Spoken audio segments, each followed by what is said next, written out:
கடந்து நின்றான் எங்கும் கண்டு நின்றானே.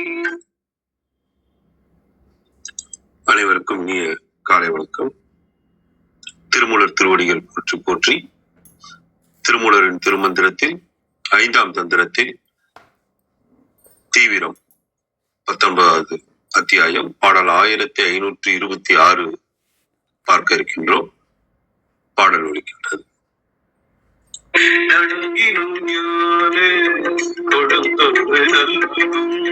பணியிலும் பண்பல தூவி பணிவன் அறியாத ஒருவன் அணுகும் உலகெங்கும் ஆவியுமாமே. நணுகினும் ஞான கொழுந்தொன்று நல்கும் பணியிலும் பல்மலர் தூவி பணிவன் அணுகிய ஒன்று அறியாத ஒருவன் அணுகும் உலகெங்கும் ஆவியும் ஆமே. என் விளக்கமாக சரவணையா தளத்திலிருந்து, அருள் சக்தியை நெருங்கி சென்று அடைந்தால் ஞானத்தின் உச்சமாக இருக்கின்ற பேரறிவு ஞானத்தை அந்த அருள் சக்தியை வழங்குவார். அப்படி இல்லாமல் அருள் சக்தியை ஞானத்தால் நெருங்கி அடைய முடியாவிட்டாலும் பலவிதமான மலர்களை தூவி வணங்கி வழிபடும் போது அந்த வழிபாட்டின் பயனால் நம்மை நெருங்கி வரும் அருள் சக்தியை தன் அறிவால் முழுவதுமாக அறிந்து கொள்ள முடியாத சாதகனாக ஒருவன் இருந்தாலும் அருள் சக்தி வழங்கும் ஞானத்தால் அறியும் போது அவன் இருக்கின்ற உலகம் மட்டுமன்றி அனைத்து உலகங்களெங்கும் இருக்கின்ற அனைத்து பொருள்களிலும் நிற்கின்ற ஆன்மாவாக அந்த அருள் சக்தியே இருக்கின்றான் என்பதை அறிந்து கொள்ளலாம். இதன் உட்கருத்தாக யோகத்தாலும் ஞானத்தினாலும் இறைவையை அடைய முடியாதவர்கள் கூட சரியை மற்றும் கிரியையின் மூலமே இறைவையை அடைந்துவிட முடியும் அப்படின்னு சரவணையா தளத்துல கொடுத்துருக்கு. இன்னொரு தளத்துல நம்ம தேவரம் டாட்டோர்ஜியலர் பற்றியும் பார்ப்போம். தனு காரணங்களின் வழி வருபவற்றுள் ஒன்றையும் நோக்குதல் இல்லாத சத்தினிபாதன் தன்னை யார் அணுகினாலும் அவர்களுக்கு முதிர்ந்த ஞானம் ஒன்றையே உணர்த்துவன். சிவனை புறத்தில் மலர் தூவி வழிபடும் படுவான். தான் அடையும் எவ்விடத்திலும் அங்கு உள்ளார்க்கு உயிர் போல சிறந்து விளங்குவான். என் குறிப்புரையாக 3ஆம் அடியை முதலில் கொள்க, அதாவது அணுகியதொன்று அறியாத ஒருவனை, அதை முதலில் கொள்கன்னு கொடுத்திருக்காங்க. சக்தினிபாதர் தம்மை அணுகினவர்க்கு ஞானம் ஒன்றையே உணர்த்துவார், அல்லாதார் அஞ்ஞானத்தை உணர்த்துதவர் ஆகலாம் என்பதில் எதிர்முறை முகத்தால் கூறப்பட்டது. பணிகினும் என்பதை பணிவன் என்பதற்கு முன்னே கூட்டுக. உம்மை அஃது ஒருதலையாகாமை குறித்தது. உலகெங்கும் என்பதன் பின் அவ்விடத்தார்க்கு என்பது எஞ்சி நின்றது. இதனால் தீவிர சந்நிதிவாதம் வந்தோரது இயல்பு கூறப்பட்டது. இனி 3 மந்திரங்களால் தீவிர தர சந்நிதவாதம் உணர்த்துகின்றார். இது அதிதீவிரம் எனவும் சொல்லப்படும் அப்படின்னு கொடுத்திருக்காங்க. கௌரி அம்மா வணக்கம் அம்மா, வாருங்களம்மா. நன்றிங்கய்யா. அருமையான விளக்கங்கள், நிறைய பார்வை இருந்தது. மிக்க நன்றி. அனைவருக்கும் அன்பு வணக்கம். ஓம் நந்திய பெருமான் திருவடி போற்றி. ஓம் திருமூலர் திருவடி போற்றி. ஓம் நம சிவாய. திருமந்திரம் 1526. நணுகினும் ஞான கொழுந்தொன்று நல்கும் பணிகிலும் பன்மலர் தூவி பணிவன் அணுகியது ஒன்று அறியாத ஒருவன் அணுகும் உலகெங்கும் ஆவியும் ஆமே. Translation: If one gets nearer, he will be blessed with wisdom. If one bows unto him, he reciprocates by showering flowers. He is the one unreachable to the fetters. He reaches to everything, the soul of the world. நணுகினும் ஞான கொழுந்தொன்று நல்கும். இது நான் தீவிர தரத்துல இருக்கிற பாடலா பாக்குறேன். ஏன்னா ஞானத்தை பத்தி நம்ம அந்த பிறவி கடல்லாம் எல்லாத்தையும் முடிச்சாச்சு. அந்த யோகத்துல நமக்கு தேவையான கத்துக்க வேண்டிய விஷயமான அந்த பிறவியை நீக்கிறதும் அந்த இதை இது பண்ணியாச்சு. அதுக்கப்புறம் அதாவது இதுல எப்படி பேட்டர்ன் வந்திருக்குன்னா, மந்தம், மந்தத்தரம், தீவிரம், தீவிரத்தரம், ஒவ்வொரு இதுக்கும் 4 பாடல்களா பார்த்தா 16 பாடல்கள் இருக்கு. ஆனா இந்த அது வந்து சரியை, கிரியை, யோகம், ஞானம் மாரி தான் வருது. அந்த சரியில சரியை, சரியில கிரியை, சரியில யோகம், சரியில ஞானம் மாதிரி ஒவ்வொரு இதுக்கும் 4, 4 பாடல்கள். ஆனா மந்தத்தரத்துல 5 பாடல்களா அ எடுத்துட்டாங்க. ஆனா அந்த 5வது பாடல் வந்து யோகத்துல கொண்டு வந்த மாரி அந்த 2 தொடர்ந்து ஆங்கொலி அப்படின்னு வரும். அந்த அ யோகம் ஆரம்பிச்சது அந்த 5வது பாடல்ல. அப்ப அந்தபடி பார்த்தாலும் அப்படிதான் எனக்கு புரிய வருது. இதுல அ பொருள்படி பார்த்தாலும் அந்த மாரி புரிய வருது. 2வது எல்லாமே சரிசமம் தான் இல்லையா? சரியை, கிரியை, யோகம், ஞானம். சரியையில மட்டும் 5 இதுல மட்டும் 5 அப்படி இல்ல இல்லையா? எல்லாமே பெரிய விஷயம் தான்.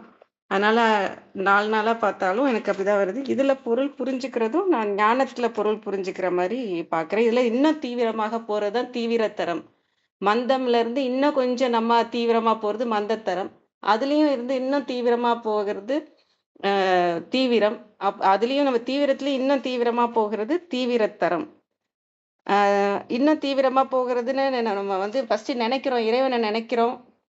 சாப்பிட நெனைக்கிற மாரி நம்ம சாப்பிடணும்னு நெனைக்கிறோங்கிற மாரி இறைவன நெனைக்கிறோம். அப்புறம் அந்த அதுக்கான செயல செய்றோம். இந்த செயல செஞ்சா நான் சாப்பிடுவேன்றதுக்காக அந்த சாப்பிடுறதுக்கான செயல செய்ற மாதிரி. அப்புறம் உணர்றோம். நம்ம சாப்பிடுறத உணர்றோம். அப்புறம் அந்த சாப்பாடாவே ஆகுறோம். அது மாரி இறைவன நெனைக்கிறோம். இறைவன அடையறதுக்கான செயல்களை செய்றோம். அப்புறம் இறைவன நமக்குள்ள உணர்றோம். அப்புறம் நம்ம இறைவனாகவே ஆகுறோம். அந்த மாதிரி நம்ம எவ்வளோ தீவிரமா நம்ம போக போக அந்த இடத்துலலாம் சக்தி நமக்கு எந்த மாரியான அருள் வந்து அவங்க குடுக்குறாங்கன்றது தான். இப்ப இந்த வந்து நணுகினும் நணுகினும் ஞானக் கொழுந்தொன்று நல்கும்.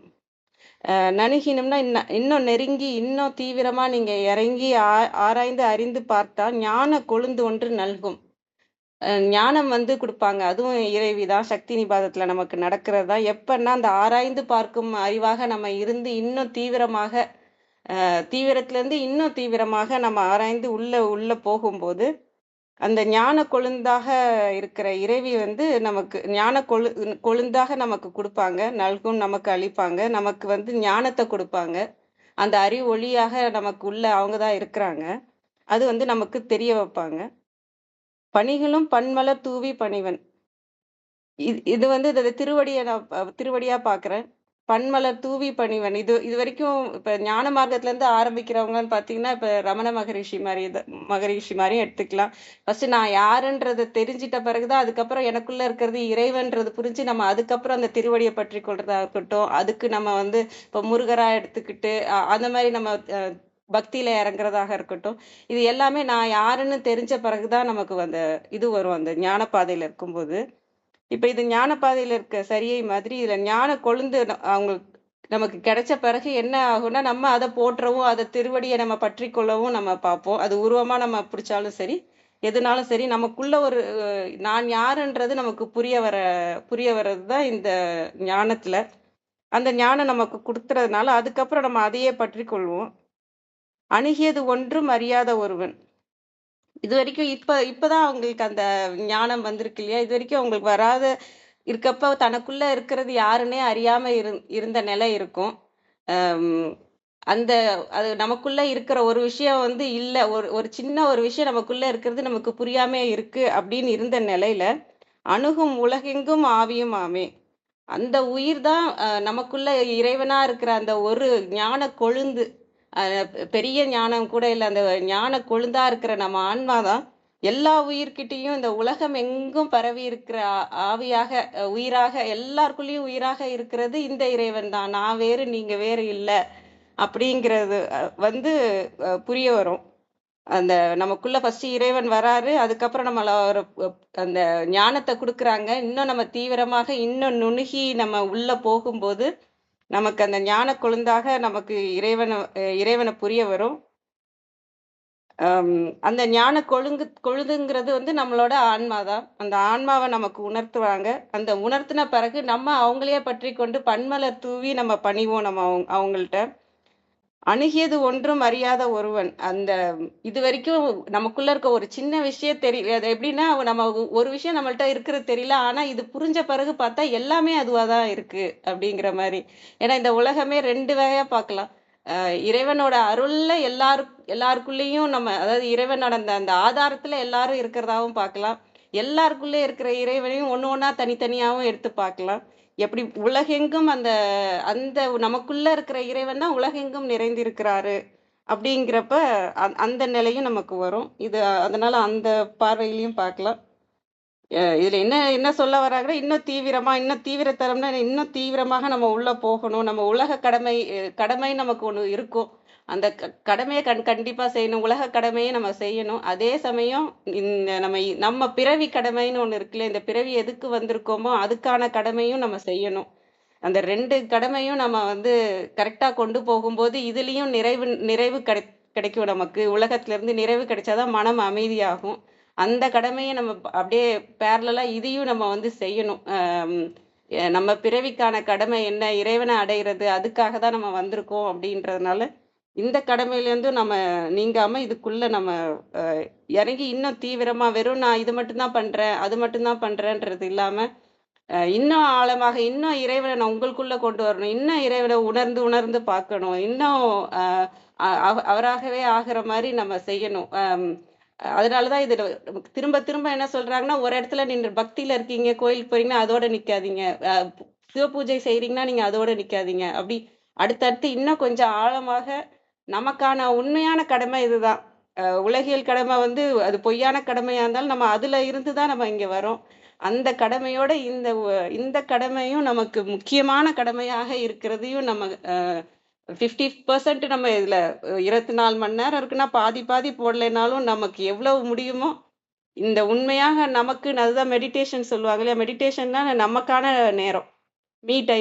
மீ டைம் தான் மெடிடேஷன்பாங்க. நமக்கான நேரம்ன்றது இருக்கணும். இந்த ஆன்மாக்கான நேரம்ன்றது இருக்கணும். உலகியலுக்கான நேரத்தையும் குடுத்துட்டு, நமக்கான நேரத்தையும் நம்ம குடுக்கும்போது, நம்மளும் கொஞ்சம் கொஞ்சமா நம்ம மேல வருவோம். அதுல தீவிரமாக போக போக நம்ம இறைவன அடைய முடியும். அந்த பாடல் தான் இன்னையிலிருந்து ஆரம்பிக்கிறதாவும் புரிஞ்சுக்கிறேன். இது தவறா இருந்தாலும் மன்னிக்கணும். அனைவருக்கும் நன்றி. வாங்க பிரணவன் ஐயா. வணக்கம் ஐயா. வணக்கம். இதுல எனக்கு ரொம்ப தெளிவு இல்ல. ஆனா வேற யாராவது ஏதாவது சொல்றாங்களா அப்படின்னு கேட்டுக்கலாம். அதுக்கப்புறம் பார்க்கலாம். ஆனா அதுக்கு முன்னாடி என்னன்னா, இந்த நூலோட கடவுள் வாழ்த்து பாடல் அதுலயே நந்தி மகந்தனை ஞான கொழுந்தினை அப்படின்னு தான் அந்த கடவுள் வாழ்த்து பாட்டே தொடங்குது. அதுதான் ஞாபகம் வந்தது. அது ஒண்ணு. அதனால யாராவது ஏதாவது சொல்றாங்களா அப்படின்னு கேட்டுக்கலாம். ஆத்மன் வாங்க. நன்றி.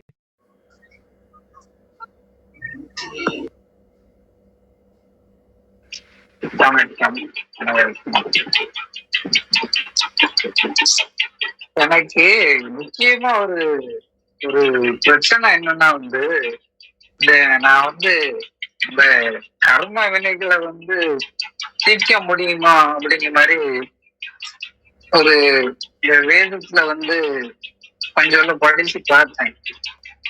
ஆனா வந்து அந்த வினைகளை வந்து தீர்க்க முடியாதது அப்படிங்கிற மாதிரிதான் எனக்கு தோணுது. அதுல வந்து நான் ஆரம்பத்திலேயே வந்து நான் அந்த ஆரம்பத்தையே எடுத்துக்கும் போது என்னன்னா வந்து அதுல வந்து பிரம்மன் தான் படைச்சான் அப்படிங்கிற மாதிரி ஒரு ஒரு சொல் வந்து சொல்லப்பட்டிருக்கு. பிரம்மன் வந்து பிரம்மதேவனுக்கு இதோடைய ஒரு கோவிலே இங்க இல்ல சைவத்துல. அப்படிங்கும்போது எனக்கு வந்து இது ஏற்பட்டது மாதிரி இல்லை. எனக்கு என்னோட கேள்வி என்னன்னா, நான் வந்து இப்போ வந்து சைவத்தை வந்து நான் வந்து முழுமையா வந்து அடையணும்னா வந்து என்னோட வயசுக்கு வந்து இப்போ எனக்கு வந்து ஒரு 30 வயது ஆகுது. என்னோட வயதுல வந்து நான் வந்து அதை வந்து அந்த சைவ நிலையை வந்து அடைய முடியுமா? எனக்கு அந்த கர்ம வினைகள் ஓயுமா? அது வந்து ஒரு பயமாவே இருக்குங்க. நான் வந்து இந்த சைவத்தை வந்து அதிகமா எடுத்துள்ளது அது வந்து மிகப்பெரிய ஒரு பயங்கரமா இருக்கு எனக்கு. அதை வந்து நான் வந்து என்னால வந்து அதை வந்து எடுத்துக்கவே முடியல. இது வந்து இந்த ஃபுல்லாவே வந்து இந்த வைணவத்துல வந்து ஃபுல்லாவே அசைவம் தான் சாப்பிடுறாங்க. நான் அதனால வந்து நான் வந்து ஒரு ஒரு கோவில்ல தான் போய் இருக்கணும் அப்படிங்கிற மாதிரி ஒரு நிலைமை வருது.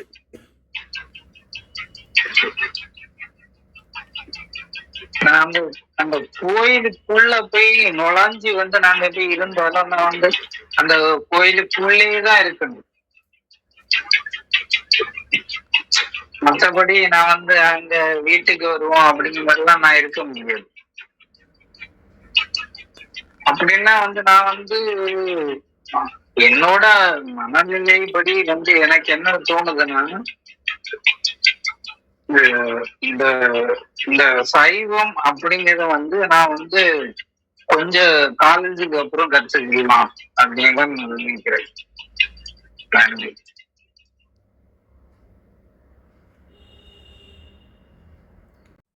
நன்றி ஐயா. வாங்க பிரணவன் ஐயா, உங்களோட கருத்தை சொல்லுங்க. நன்றி. விந்தியாம்மா வந்திருக்காங்கம்மா. சரிங்க, வாங்க விந்தியாம்மா. அவங்க முடிச்சதுக்கு அப்புறம் முடிச்ச அவரோட கேள்விக்கு விந்தியாம்மா சொன்னாலும் சரி, நீங்க சொன்னாலும் சரிங்கம்மா, பிரணவ் ஐயா சொன்னாலும் சரி. நன்றி நன்றி. வாங்க விந்தியாம்மா. வணக்கம் அம்மா. அனைவருக்கும் வணக்கம். ஓம் சிவசக்தி போற்றி, ஓம் திருமூலரே போற்றி. 1526வது திருமந்திரம். உலகையே அளக்கும் யோக சாதனை. திருமந்திரம். நனிகினு ஞான கொடுந்தொன்று நல்கும் பணிகிலும் பன்மலர் தூவி பணிவன் அணுகியது ஒன்று அறியாத ஒருவன் அணுகும் உலகெங்கும் ஆவியும் ஆமே. சக்தி நிபாத நிலை அடைந்தவனை நனிகினு ஞான கொழுந்தொன்று நல்கும். சேர்ந்தாலும் அவன் அப்படி தன்னை அணுகியவர்களுக்கு ஞான முடிவாகிய சிவஞானம் சித்திக்க செய்வான். பணிகிலும் பன்மலர் தூவி பணிவன். அவனை வணங்கி பணிந்தால் அவனும் தன்னை பணிந்தவரை தானும் பலவித மலர்களை தூவி அவர் பாதம் பணிந்து போற்றுவான்.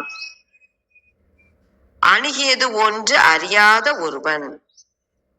இப்படி தன்னை வந்து பணிந்து தன்னை சேர்ந்திருப்பவர்களை பற்றி அவர்கள் யார் எவர் என்ற விருப்பு வெறுப்பு பற்று பாசம் என்ற எவையும் இல்லாமல் பற்றற்ற நிலையில் இருப்பான். இப்படிப்பட்ட ஒருவன் உலகெங்கும் சுற்றி வரும் அணுகும் ஆவியும் ஆமே. ஆற்றலுடைய யோகியாகவும் இருப்பான். தீவிரம் யோக பயிற்சி இது உடையவர் எங்கும் செல்வர். நணுகி நெருங்கி ஞான கொழுந்து ஞான முடிவு சிவஞானம் நல்கும் தரும் அணுகுதல் அடைதல் ஆவி ஆற்றல் உருவற்ற நிலை. கழக வெளியீட்டில்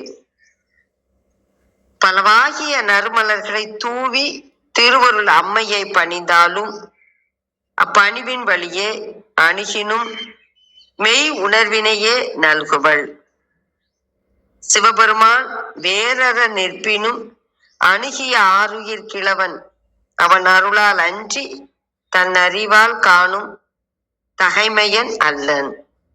அச்சிவபெருமான் உயிருக்கு உயிராய் நிற்பது மட்டுமன்றி ஒன்றோடு ஒன்று நெருங்கி சுழலும் அனைத்து உலகினுக்கும் ஆவியாகவும் நின்று அருள்கின்றனன். அனைவருக்கும் நன்றி, வணக்கம். சிவசிவ. திருச்சிற்றம்பலம். மிக்க நன்றி, அருமை. வாங்க பிரணவன் ஐயா. வணக்கம் ஐயா. வணக்கம். முதல்ல ஆத்மன் அவரோட கருத்துக்கு விளக்கம் என்ன அப்படின்னு சொன்னா, இப்ப நீங்க கோவில்லே இருக்கணும் அப்படின்னு நினைக்கிறீங்க சார். கோவிலில் இருப்பது அப்படிங்கிறது நல்லதுதான். ஆனா கொஞ்சம் கவனிங்க, கோவிலில் இருப்பது இல்ல சாமி சின்ன பையன் சார் சொல்லுங்க சொல்லுங்க. தம்பி அப்படிங்கிற மாதிரியே சொல்லலாம் நீங்க. சரி சரி சரி சார்ல எனக்கு வேணும். சரி ஆத்மன். அதனால கோவிலில் இருப்பதுங்கிறது நல்லது, சிறப்பு தான் சார். ஆனா கோவிலாகவே இருப்பது பெருஞ்சிறப்பு. கோவிலில் இருப்பது அப்படிங்கிறது என்னன்னா நம்ம போய் கோயில்ல இருக்கிறது. ஆனா நம்முடைய உள்ளத்தையே நீங்க கோயிலா மாத்திக்கிட்டீங்கன்னா நீங்க எங்க இருக்கிறீங்களோ அந்த இடம் கோயில் ஆயிடும். கோவிலில் இருப்பது என்பது ஒன்று, கோயிலாகவே இருப்பது அப்படிங்கிறது ஒண்ணு. இந்த கொரோனா டயத்துல ஒருத்தர் சொன்னாரு, பெரிய கோயிலை கூட மூடிட்டாங்கன்னாரு. அப்ப நான் சொன்னேன், இல்லங்க நீங்க சரியா சொல்ல மாட்டீங்க, பெரிய கோயிலை யாராலும் மூட முடியாதுன்னு. இல்ல மூடிட்டாங்க, தஞ்சாவூருக்கு வாங்க காட்டுறேன்னாரு. அப்பெல்லாம் வேணாம், தஞ்சாவூர் சொல்ல அளவுல பெரிய கோயில் தான். ஆனா நடைமுறையில பெரிய கோயில் எதுன்னா உள்ளம், உள்ளம் பெரும் கோயில். அதனால உள்ளம் தாங்க பெரிய கோயில். எந்த கோயிலை மூணுனா உங்களுக்கு என்ன, உங்க உள்ளத்துல இருக்கிற கோயிலை நீங்க திறந்து வைங்களா அப்படின்னு பிறகு அப்படின்ட்டு போயிட்டாரு. அவரால் அதை ஒத்துக்க முடியல. எல்லாரும் என்ன நினைக்கிறாங்கன்னா, கல்லால் கட்டப்பட்ட கட்டிடம் மட்டுமே கோயில் அப்படின்னு நினைக்கிறோம். ஆனா இந்த திருமந்திரம் இருக்கு பாருங்க, இது சொல்லால் கட்டப்பட்ட கோயில். சாதாரணமா கட்டடம் கட்டுறதுக்கு செங்கல் வேணும், ஆனா செய்யுள் எழுதுறதுக்கு செஞ்சொல் வேணும். அது கந்தர் அனுபூதியில நெஞ்சக்கண கல்லு நெகிழ்ந்துருக தஞ்சத்தருள் சண்முகனுக்கு இயல் சேர் செஞ்சொற் புனை மாலை சிறந்திடவே பஞ்சக்கர ஆணை பதம் பணிவாம்.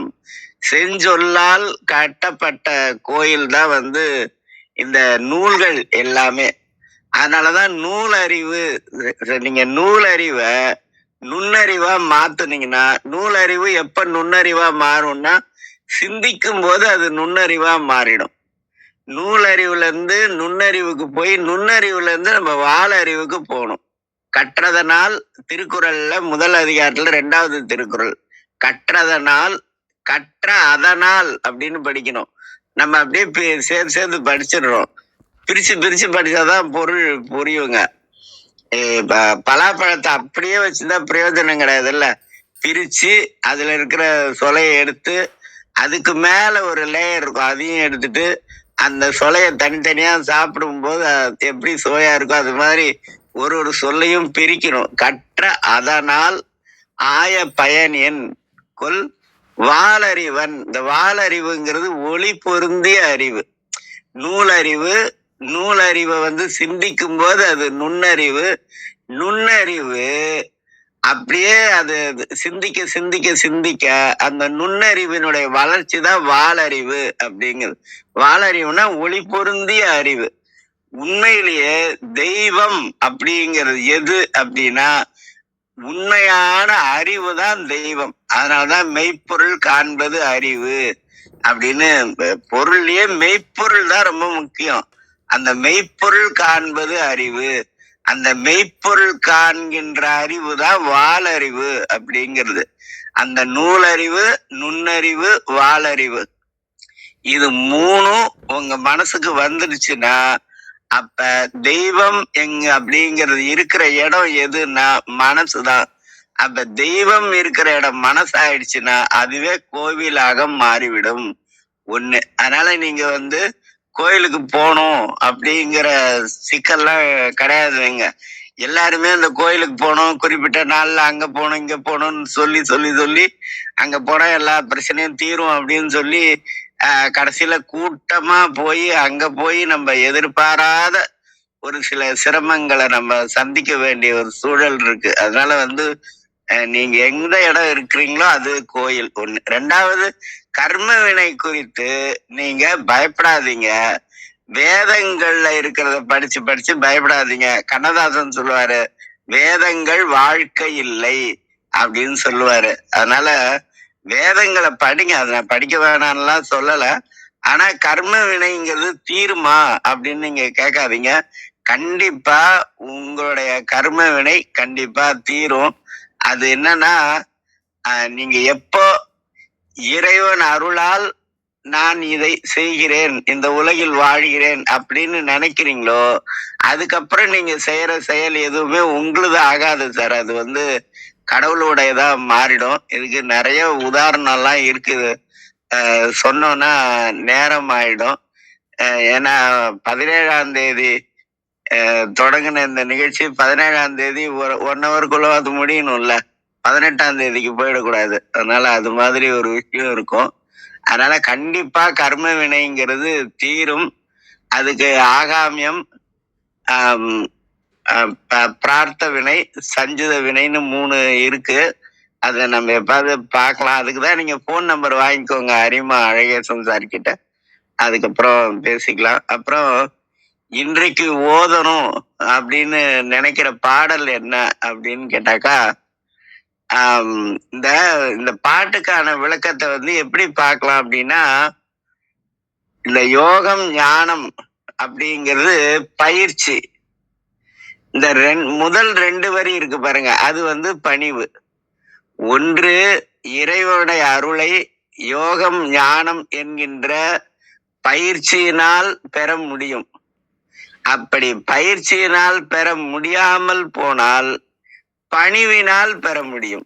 நணுகுதல் அப்படின்னா அணுகுதல். யாரை அணுகுவது அப்படின்னா, இந்த யோகத்தின் வழியாக சிவஞானம் பெற்றவர்களை நாம் அணுகும்போது, அணுகுவதற்கு முன்னாடி அவங்க சொல்வாங்க, மலர்கள் வைத்து கொண்டு பணியுங்கள் அப்படின்னு.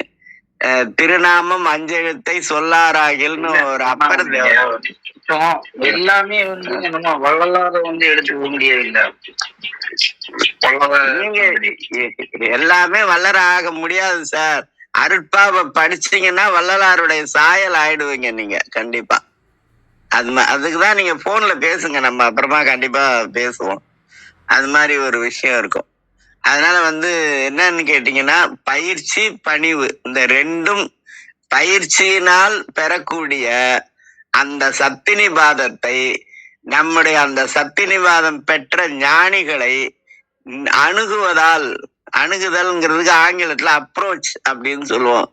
அவர்களை விடாமல் அணுகுவதாலும் அதே நேரத்துல மலர்களை கொண்டு பணிவதாலும்.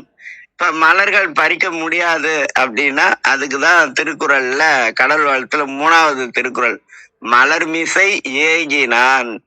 மனசு எப்ப மென்மையாதோ அப்ப மனசே மலரா மாறிடும். அதுக்கு வந்து 10வது அதிகார திருக்குறள்ல இனியவை கூறல் அப்படிங்கிறது. இந்த இனியவை கூறல்ங்கிற வார்த்தைய நீங்க இனிய சொல்லிக்கிட்டே இருந்தோம்னா அந்த இனிய சொல்லே என்னவா மாறிடும்னா கனியாக மாறிவிடும் அப்படிங்கிறது. கனி எங்க இருந்துங்க வரும்? பூல இருந்து தானே வரும். அதனால மனசே பூவா மாறிடும். அதனாலதான் மனச பூவா மாத்தினோம்னா அதுதான் இறைவனுக்கான ஆசனம் அப்படிங்கிறது. அதுக்கு நீங்க சகலகலாவல்லி மாலையோட 2வது பாட்டுல பாத்தீங்கன்னா, பங்கயாசனத்து, பங்கயம் அப்படின்னா தாமரை, பங்கயாசனத்து கூடும் பசும் பெண் கொடியே அப்படின்னு குமரகுருபரர் சொல்லியிருப்பாரு. இதெல்லாம் நம்ம கொஞ்சம் படிச்சுக்கிட்டே இருந்தாதான் அது வந்து தெளிவா இருக்கும்னு வச்சுக்கோங்களேன். அதனால இறைவனுடைய இருப்பிடம் அப்படிங்கிறது மலர் அப்படின்னு சொல்லியிருக்காங்க. அந்த மலர் அப்படிங்கிறது மனசு. அதனால மனசை நம்ம மலரா மாத்திட்டோம்னா இறைவன் இருக்கக்கூடிய இடமா மாறிடும். அப்ப அதுவே கோவிலாக மாறிடும். அதனால பயிற்சியினால் சத்தினிபாதத்தை நாம் அடைய முடியும். பயிற்சியினால் முடியாத போது அந்த ஞானத்தை பெற்றவர்களை நெருங்கி அவர்களிடத்தில் பணிவதாலும் அப்புறம் மலர்கள் கொண்டு பணிவதாலும் அந்த ஞானத்தை பெற முடியும் அப்படிங்கிறது. இந்த 4 வரியில இருக்கிற 2 விஷயம், ஒன்று பயிற்சி, இன்னொன்னு பணிவு அப்படிங்கிறது தான். நன்றி. இன்னைக்கு நம்ம ஓதக்கூடிய பாடல், இந்த பாட்டுக்கு ஏத்த மாதிரி பாட்டை நான் எதுவும் எடுக்க முடியல. ஆனாலும் கூட அபிராமி அந்தாதியுடைய 6வது பாடல், சென்னியது உன் பொன் திருவடி தாமரை சென்னியது உன் பொன் திருவடி தாமரை சிந்தையுள்ளே மன்னியது உன் திருமந்திரம் சென்னியது உன் பொன் திருவடி தாமரை சிந்தையுள்ளே மன்னியது உன் திருமந்திரம் சிந்துர வண்ண பெண்ணே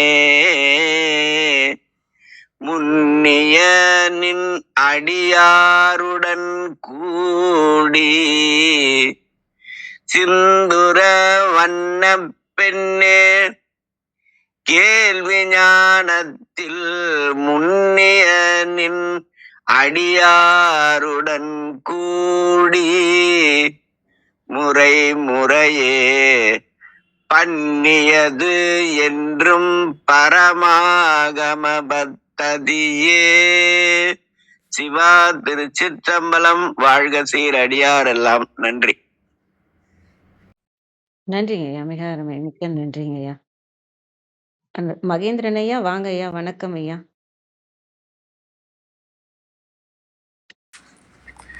வணக்கம், அனைவருக்கும் வணக்கம். ஐயாவுடைய குரல் ரொம்ப நாள் கழிச்சு கேட்கிறோம். ரொம்ப சிறப்புங்கய்யா உங்களுடைய விளக்கம். பெரும் கோயில் எப்போதுமே மனதுக்குள் பெரும் கோயிலுக்குள் கோயில் இருந்து கொண்டே இருக்கும். சிறப்பு சிறப்பு. இன்றைய திருமந்திரம் 1526.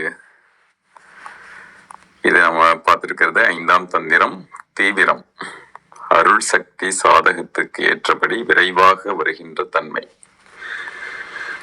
இந்த தீவிரத்தன்மை எந்த அளவுக்கு இருக்கோ அந்த அளவுக்கு நிச்சயமாக இந்த அருள் சக்தியை நமக்கு விரைவாக அணுக முடியும் அப்படிங்கிறது தான். அதனுடைய பாடலுக்கு சென்றுவிடலாம்.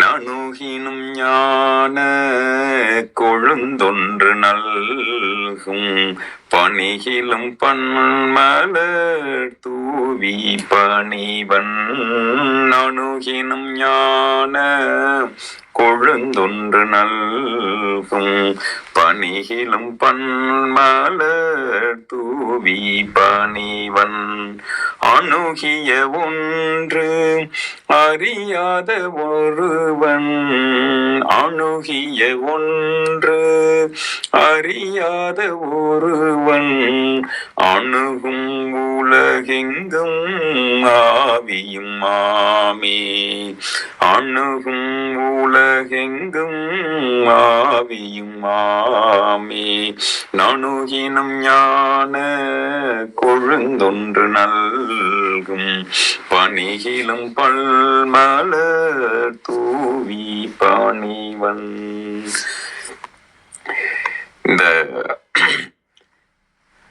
இந்த அருள் சக்தி என்பது நம்மிடம் இருக்கின்ற அந்த அருள் சக்தி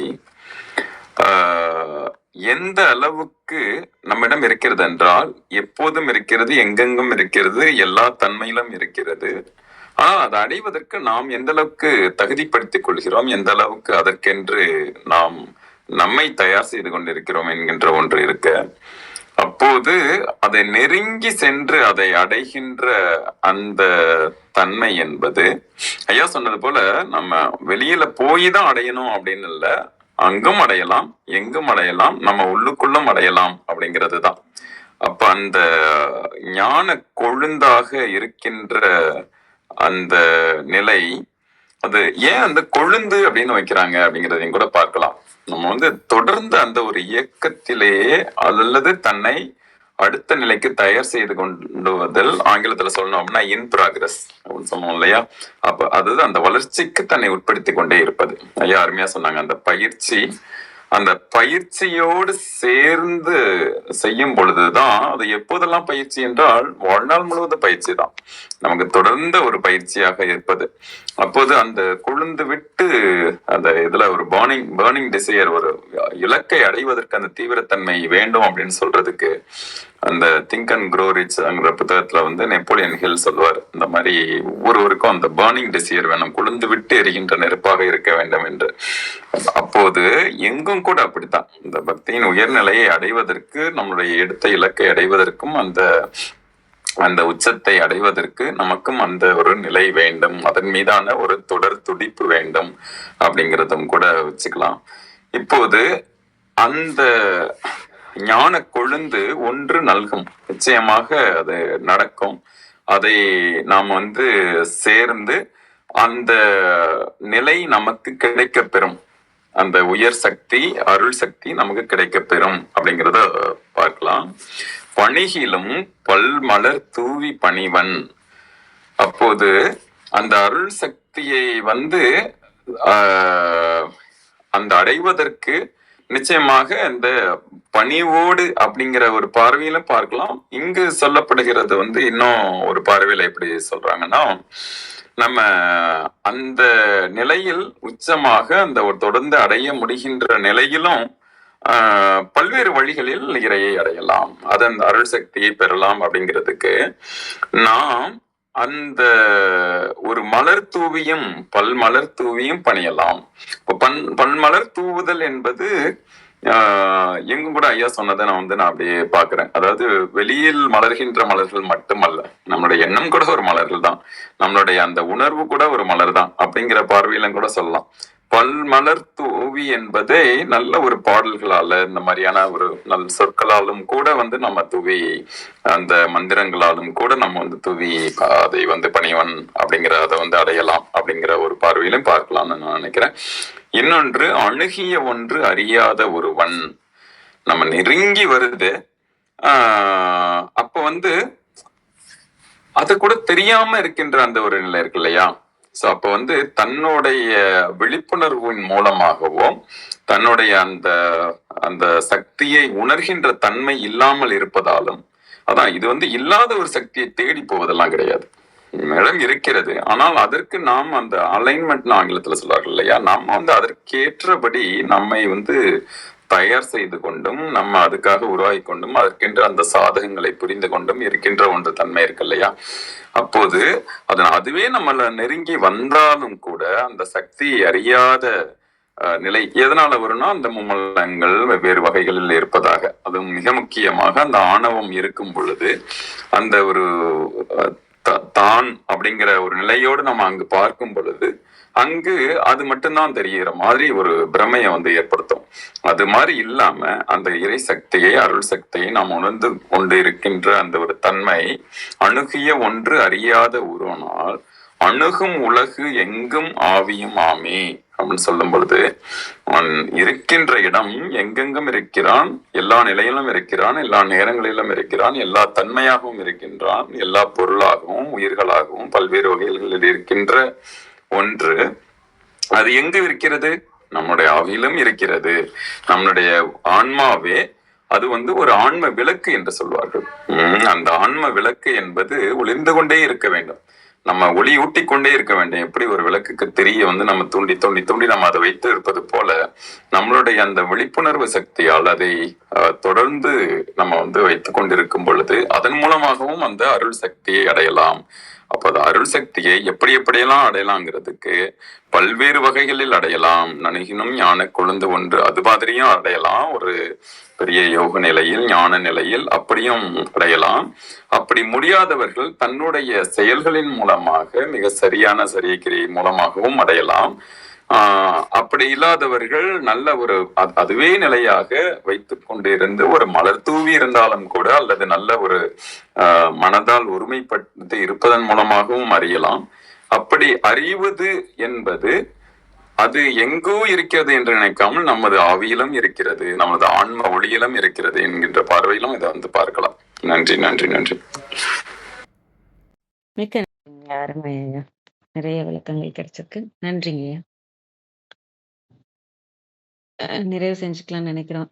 ரத்னகுமார் ஐயா வாங்க ஐயா. நன்றிங்க ஐயா. ஒரு விஷயம் கௌரியம் என்னன்னா, இந்த தலம் அப்படிங்கிறது 6:30 மணிக்கு தொடங்கி 7 மணிக்கு நிறைவு பெறும். அதனால எல்லாருமே வந்து ஒரு 6:30 அந்த 6:40 அந்த டயத்துக்கு வந்துட்டாக்கா, அதுக்கப்புறம் எல்லாருமே அவங்களுடைய கருத்தை சொல்லலாம். கொஞ்சம் நேரம் ஆனாலும் அரிமா அழகேசன் நிறுவனர்கிட்ட நம்ம அனுமதி வாங்கிக்கலாம். அது மாதிரி ஏதோ இப்ப ராஜசேகரன் சார் வந்திருக்காரு, சுந்தர ராஜசேகரன். இப்ப அவரை கூப்பிட முடியலங்கிற அந்த மன வருத்தம் கொஞ்சம் இருக்கும். அதாவது கூப்பிட முடியலங்கிற மன வருத்தம் வந்து தளத்துல இருக்கிறவங்களுக்கு, அவருக்கு இருக்கும்னு சொல்லல, அது மாதிரி ஒரு விஷயம் இருக்கும். அதனால வந்து ஒரு 6:40 அது மாதிரி வந்தா கொஞ்சம் மனசுக்கும் மகிழ்ச்சியா இருக்கும் அப்படிங்கறதையும் சொல்லிக்கிறேன். அதுதான் என்னோட கருத்து. நன்றி. வாங்க ரத்னா சார், வாங்க. நன்றி. நன்றிங்க, நன்றிங்க, நன்றிங்க.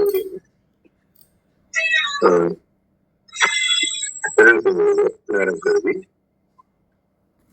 யான் பெற்ற இன்பம் பெருகையும் வையகம் வான் பற்றி என்ற மறைபொருள் சொல்லிட்டேன் என்றும், காலை எழுந்து கருத்தறிந்தோதலில் ஞான தலைவனை நன்னோர் என்றும் கூறிய திருமூலரின் கூற்றுக்கேற்ப வந்திருந்து கருத்துக்களை கூறி தெளிவுபடுத்திய சான்றோர்களுக்கும் செவி கொடுத்து சிறப்பித்த மேம்பர்களுக்கும் மிக்க நன்றி.